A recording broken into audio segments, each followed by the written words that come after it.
Hello friends, good morning. मैं विवेक कुमार आप लोगों को अपनी यूट्यूब चैनल में स्वागत करता हूं।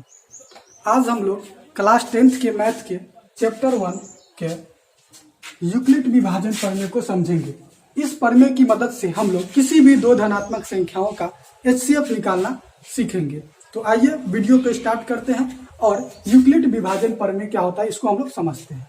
ठीक है, तो यूक्लिड विभाजन प्रमेय को समझने के लिए हम लोगों को कुछ बातें को ध्यान में रखना जरूरी है। ले रहे हैं 17, उस संख्या में हम 2 से भाग दे रहे हैं 8 मरतबे में, तो 8 × 16 बचा क्या, तो 1 बच गया।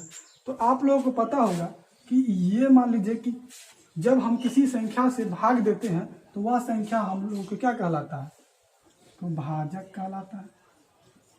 ठीक है, और जिस संख्या में भाग देते हैं वो क्या कहलाता है, तो भाज्य कहलाता है। ये हमारा भागफल कहलाता है, फल कहलाता है। ये हमारा क्या है, तो शेष फल है, शेष फल है।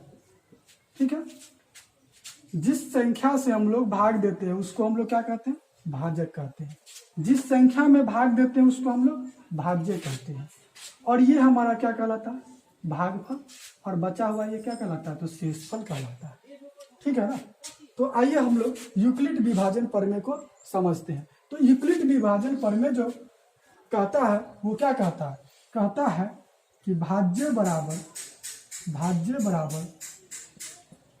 भाजक गुणे भागफल जोड़ शेष फल। ठीक है, यूक्लिड विभाजन प्रमेय कहता है क्या, कि भाज्य बराबर भाजक गुने भागफल जोड़ शेष फल।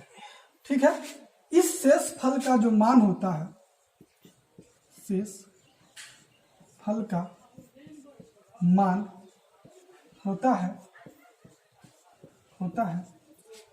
0 से बड़ा या 0 के बराबर या इस भाजक से छोटा होता है।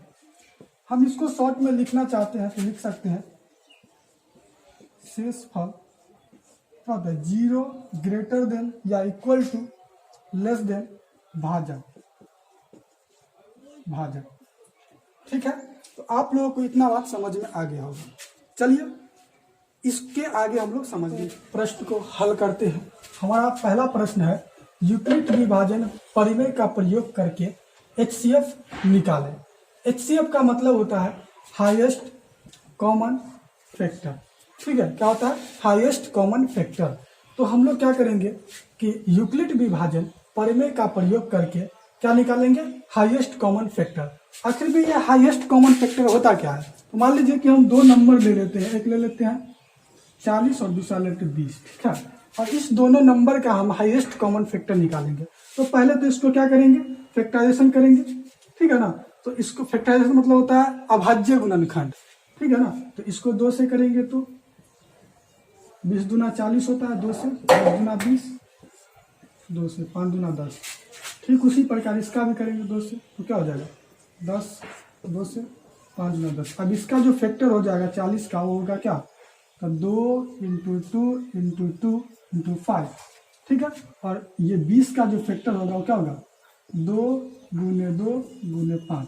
अब बताइए कि इस दोनों में जो हाईएस्ट कॉमन होगा वही हाईएस्ट कॉमन फैक्टर कहलाएगा। जैसे बताइए कि इसमें 2 कितने हैं, हाईएस्ट 3 है, लेकिन इसमें क्या है, 2 ही है ना। तो इस दोनों में जो कॉमन होगा, तो इसमें मान लीजिए 2 है तो इसका भी तो 2 लेंगे ना, हाईएस्ट कितना होगा, 2 ही ना, क्या 5 एक कॉमन हो गया।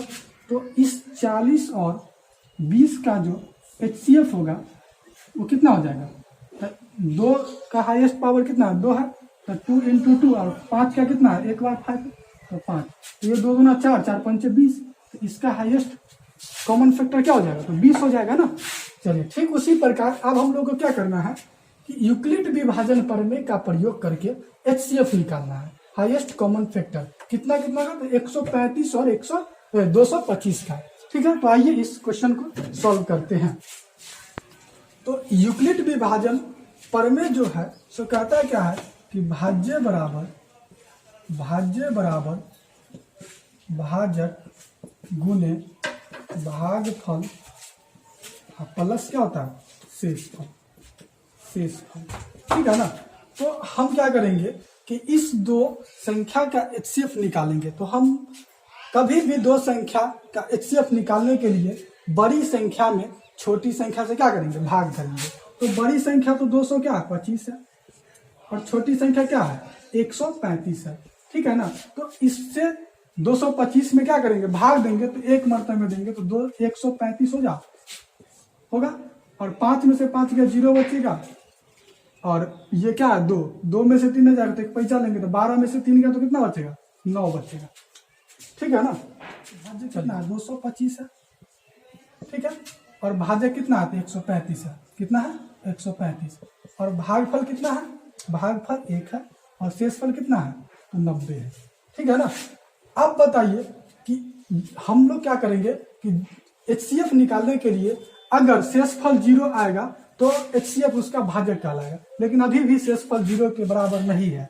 तो क्या करेंगे कि इस शेषफल से इस भाजक में भाग देंगे। ठीक है, क्या करेंगे, अगर 0 के बराबर शेषफल न आए तो इस शेषफल से इस भाजक में भाग देंगे। ठीक है ना। तो जैसे देखिए यहाँ पर क्या लिखेंगे कि शेषफल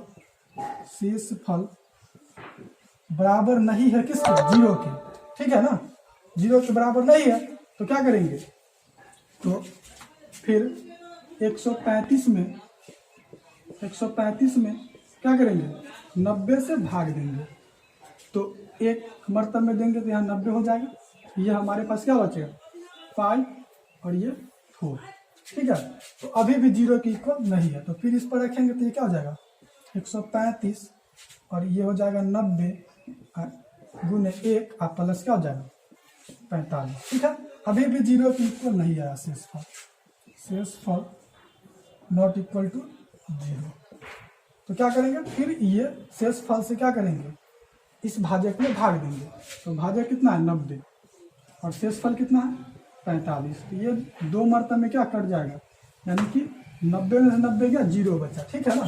तो यहाँ पर क्या आ गया, शेषफल 0 के बराबर आ गया। तो बताइए कि यहाँ पर लिखेंगे कि भाज्य क्या है तो 90 है, और भाजक कितना है तो 45 है, और भागफल कितना है तो 2 है, और शेषफल कितना आ गया 0। तो लास्ट में क्या आया कि शेषफल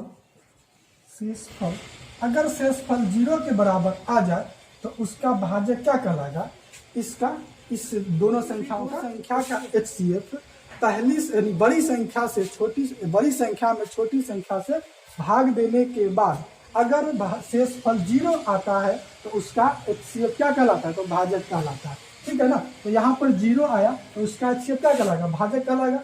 अर्थात लिख सकते हैं क्या कि 135 और 225 का HCF बताइए, इसका भाजक कितना है 45 है, तो इसका आंसर क्या हो जाएगा HCF 45 हो जाएगा। यही हमारा क्या हो जाएगा आंसर हो जाएगा। ठीक है, तो उम्मीद करता हूं कि आप लोगों को यह प्रश्न आप लोगों को अच्छी तरह समझ में आया होगा। तो अगर हमारी यह वीडियो आप लोगों को अच्छा लगा होगा तो आप प्लीज़ हमारे इस वीडियो को सब्सक्राइब कर दे, लाइक कर दे और शेयर करें।